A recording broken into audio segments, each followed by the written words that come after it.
E aí, meu povo, seguinte, vamos nós, hein? Vamos testar aqui um aplicativo novo aqui, um programinha diferente para dar essa aula, tá? Vamos ver se vocês gostarem. A gente faz isso mais algumas vezes. Então vamos nós começarmos com um assunto aqui de base nacional comum curricular, tá? Antes de mais nada, antes da gente entrar no que é a base nacional comum mesmo, propriamente dita, a gente vai examinar os antecedentes históricos e vai dar uma olhadinha em algumas intenções, tá? Lembra daquela coisa? É, a gente precisa entender que cada política ela é histórica, tá? Tem um contexto para ela existir e tem uma intenção por detrás dela, tem um desejo, tá? Ela não é aleatória, ela não é apolítica, ela não é isenta, tá? A gente precisa entender esse tipo de coisa. Então, por que que a gente precisa começar com isso aí, né? Com essas questões? Para a gente não chegar lá na frente, na nossa escola, quando a gente estiver estudando a aplicação disso aqui e simplesmente replicar sem entender de onde é que vem. Simplesmente replicar sem questionar, sem pensar se isso está certo ou se está errado, se poderia ter sido melhor, enfim. Simplesmente ser um reprodutor da ação, acho que não é o nosso papel enquanto professores, tá? Então vamos começar por isso daí.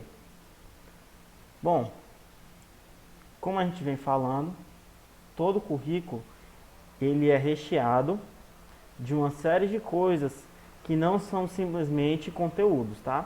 Quando a gente fala de um currículo, a gente está falando de uma visão de mundo que está sendo passada, de uma visão do que é justiça, do que é sociedade, do que é igualdade, do que é homem, do que é mulher, do que é aprendizagem, tá? Então tudo isso, todas essas visões estão dentro de um currículo, tá? E não seria diferente dentro de um documento, que é a BNCC, que vai pautar a produção dos currículos. Que vai pautar a produção dos currículos, ou seja, dentro desse documento existem todas essas visões de mundo, visões de igualdade e tal, e essas visões, elas querendo ou não, elas vão ser discutidas quando chegarem lá nos currículos novamente, tá? Então tudo isso são questões de divergências e são discussões que vão entrar em vários âmbitos, ou seja, são divergências ou convergências, né? Convergências ou divergências entre as questões relacionadas ao mercado de trabalho, ou seja, quem se preocupa com o mercado de trabalho pensa uma coisa, quem não se preocupa pensa outra, pensa que a educação não precisa se associar ou se render aos desejos do mercado de trabalho, outras pessoas pensam o contrário.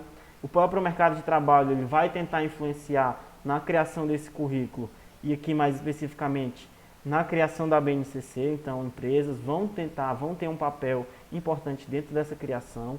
Existe um contexto político também, tá? Tanto na criação de cada currículo quanto na BNCC propriamente dita. As religiões, elas também exercem o seu papel de influência nessas políticas. A gente vai ter um papel de diversos setores, diversos segmentos da sociedade e também um papel das ideologias, tá? Se você pensa em uma ideologia mais progressista, voltada para, enfim, para uma ideia mais de esquerda, você vai ter uma visão de educação, consequentemente você vai projetar a BNCC de uma forma, consequentemente você vai pensar os currículos de uma determinada forma, tá? E se você tem um entendimento mais conservador, mais de direita, você vai ter todas essas questões voltadas para esse outro entendimento, tá? Então, todas essas forças, seja ela ideológica, seja ela política, seja ela de mercado de trabalho, seja ela das religiões, elas vão se confrontando, vão se antagonizando, vão se convergendo, tá? Convergindo, né? Então tudo isso vai acontecendo num processo que é muito dinâmico, certo? E que aconteceu também durante a criação da BNCC. Isso aconteceu em um plano maior, tá? Que é esse da BNCC, que é o que a gente vai falar, mas isso também acontece em um plano menor, que é na criação de cada currículo de cada escola, tá? Os professores, os pedagogos, enfim, toda vez eles precisam construir um currículo escolar, tudo que está sendo escolhido ali e tudo que está sendo escolhido para não estar ali é pautado por essas divergências e é pautado por essas visões dos diferentes segmentos da vida, tá? Tranquilo? O que acontece? A BNCC, ela foi planejada com o intuito de melhorar os resultados da educação nacional. Então, existem várias avaliações, tanto nacionais quanto internacionais, que mostravam que a educação no Brasil, ou que tentavam mostrar, né? Enfim, a partir desse modelo de avaliação, você entendia que a educação nacional precisava de ajustes, tá? E se acredita, ou se acreditava, que a criação de um currículo unificado poderia ser um grande passo para a diminuição desses maus resultados da educação. Ou seja, eu criar um currículo minimamente único, minimamente unificado, tá? Seria um grande passo para eu melhorar a educação do país.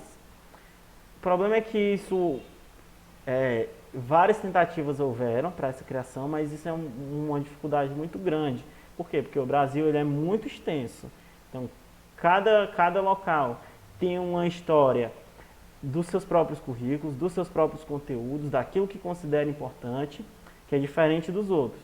Então, sempre houve uma dificuldade muito grande dessa criação desse currículo, tá?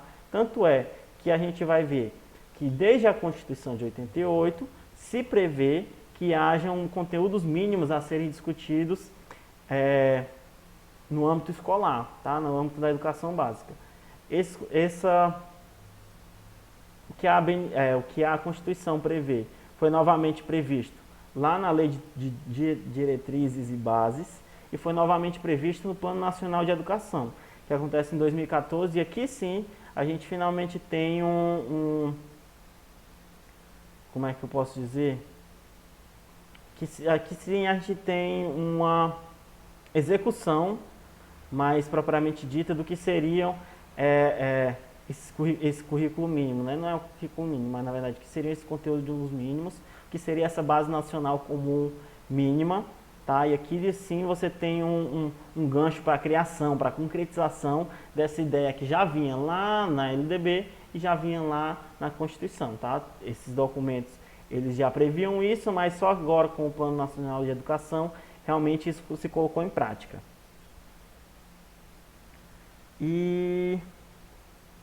Bom, segundo Neira, tá? Peguei esse autor porque ele participou da construção das duas primeiras fases da BNCC, ele é um autor da educação física e depois ele traz algumas contradições da terceira versão, tá? O que ele diz? Ele diz que a BNCC se construiu em cinco passos, tá? Primeiro eles realizaram a publicação de uma versão preliminar, então o pessoal se juntou, criou uma versão preliminar da BNCC e publicou ela. Depois houve uma consulta pública, tá? Então você poderia ir lá no site do Ministério da Educação, colocar suas opiniões sobre a BNCC e tal, mandava para eles e aí eles iam fazer toda uma triagem e tal, que a gente vê já com mais detalhes como é que foi. Depois eles compilaram tudo isso e realizaram uma segunda versão, baseado na primeira e baseado em todas essas contribuições. Depois disso, eles fizeram seminários estaduais em todos os estados do Brasil e no Distrito Federal, tá enrolado, viu, hoje,